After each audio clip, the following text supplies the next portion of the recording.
एक ट्रांजेक्शन हमने लिया है रिडम्पशन ऑफ डिवेंचर। डिवेंचर आप लोगों को पता है क्या होता है? डिवेंचर एक लॉन्ग टर्म बोरोइंग होता है, ये एक लॉन्ग टर्म लायबिलिटी होता है और रिडम्पशन का मतलब होता है वापस करना। अगर हम किसी भी लॉन्ग टर्म लायबिलिटी का रिपेमेंट करते हैं तो वो उससे हमारे करेंट लायबिलिटी पे कोई प्रभाव नहीं पड़ता। फॉर एग्जांपल अभी हमने क्या लिया था? Current ratio equal to current asset divided by current liability. हमने क्या लिया? ये 2:1 के फॉर्म में 2 लाख डिवाइडेड बाय 1 लाख। अब अगर हम कहते हैं कि डिवेंचर को वापस करना है, डिवेंचर सपोज करिए 50,000 रुपए का हम वापस कर रहे हैं, तो क्या हमारे करेंट लायबिलिटी पे कोई प्रभाव पड़ेगा?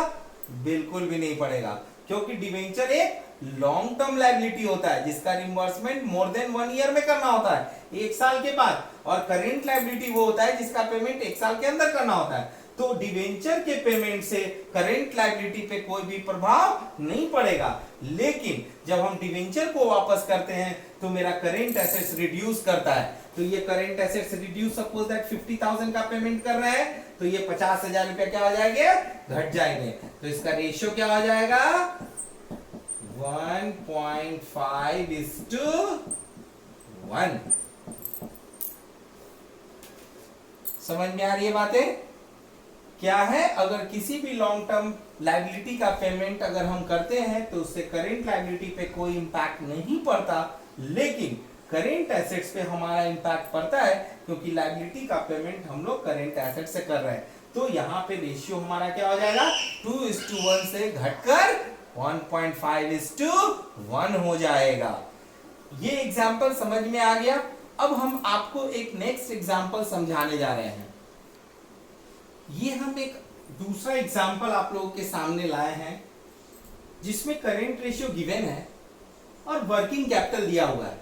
आप लोगों को पता होना चाहिए शायद कि वर्किंग कैपिटल इक्वल टू होता है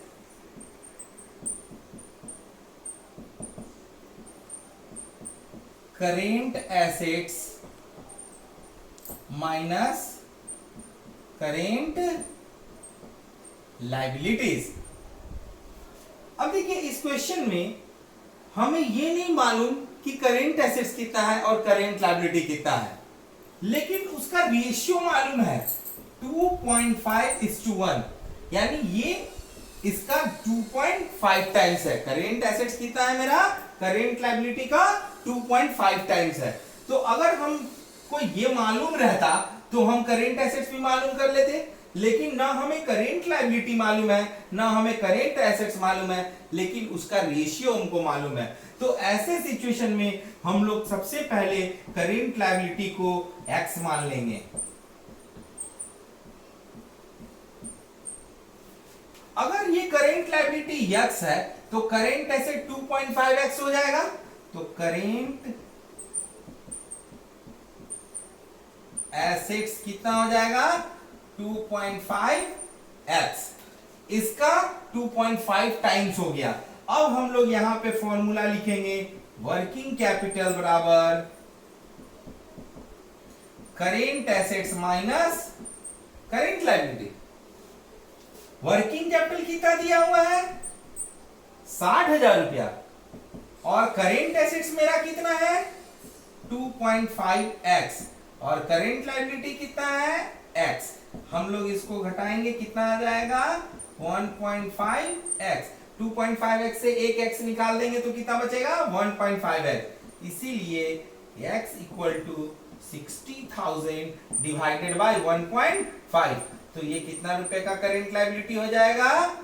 40,000 का करेंट लायबिलिटी हो जाएगा।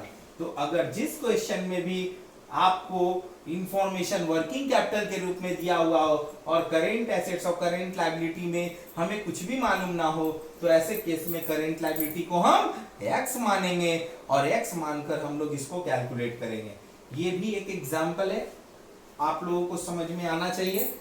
इससे रिलेटेड जितने भी एग्जाम्पल्स होंगे वो आपको 1 बाय 1 सॉल्व कर लेना है।